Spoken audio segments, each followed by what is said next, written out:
Salut tout le monde et bienvenue. Aujourd'hui, on va jouer les détectives pour explorer une discipline médicale qui est absolument fondamentale, mais qu'on connaît souvent assez mal, l'épidémiologie. Et vous allez voir, c'est bien plus que l'étude des épidémies, c'est une véritable enquête sur la santé de nos populations.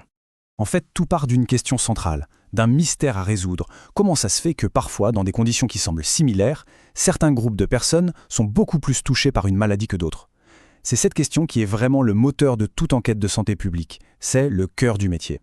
Alors, voici notre plan d'enquête pour aujourd'hui. D'abord, on va définir ce rôle de détective de la santé. Ensuite, on verra comment on rassemble les indices, puis comment on analyse les suspects.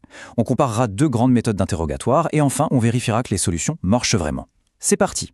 Commençons par le commencement. Un épidémiologiste, c'est quoi au juste? Eh bien, il faut vraiment le voir comme un détective de la santé publique, toujours à la recherche d'indices pour protéger toute une communauté.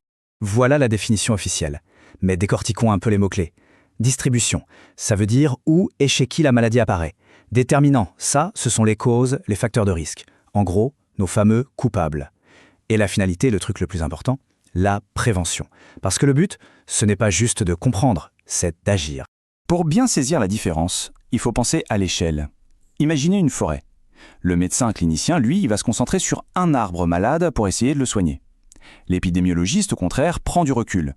Il observe toute la forêt pour comprendre pourquoi certains coins, certains bosquets, sont en moins bonne santé que d'autres. Et comme dans toute bonne enquête, il y a un processus logique. D'abord, on collecte les indices sur la scène de crime, ça c'est la phase descriptive. Ensuite, on formule des hypothèses et on les teste pour trouver le coupable, c'est la phase analytique. Et pour finir, on s'assure que la solution mise en place est la bonne, c'est la phase évaluative. D'accord, plongeons dans la toute première étape de notre enquête. Avant même de se demander pourquoi, il y a 3 questions fondamentales auxquelles il faut pouvoir répondre. Voici l'outil de base de tout détective de la santé. Le triptyque, temps, lieu, personne. Quand le problème est-il apparu? Où se concentre-t-il?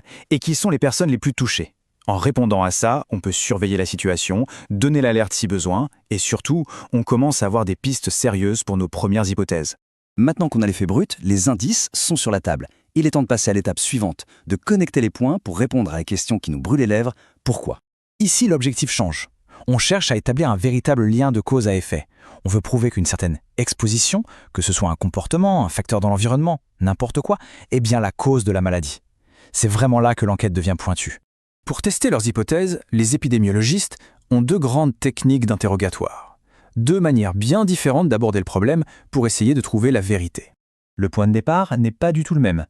Dans une étude de cohorte, on recrute des gens en fonction de leur exposition.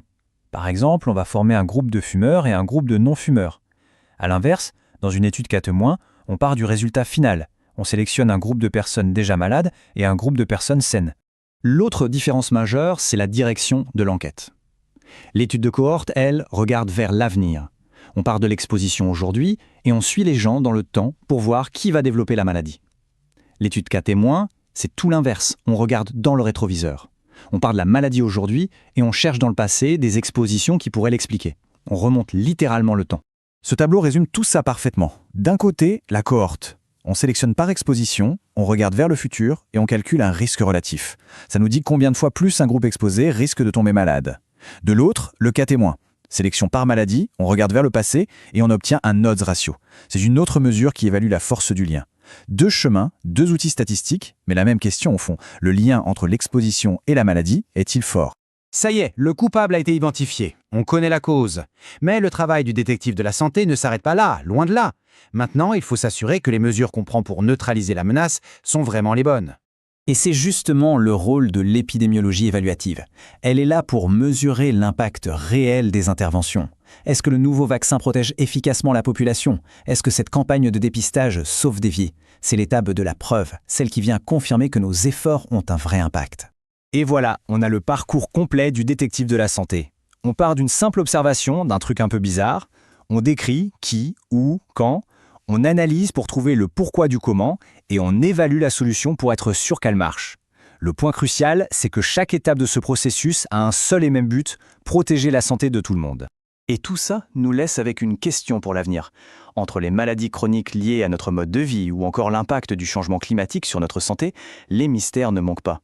Le travail de ces enquêteurs est plus essentiel que jamais pour anticiper et résoudre les grands défis de demain.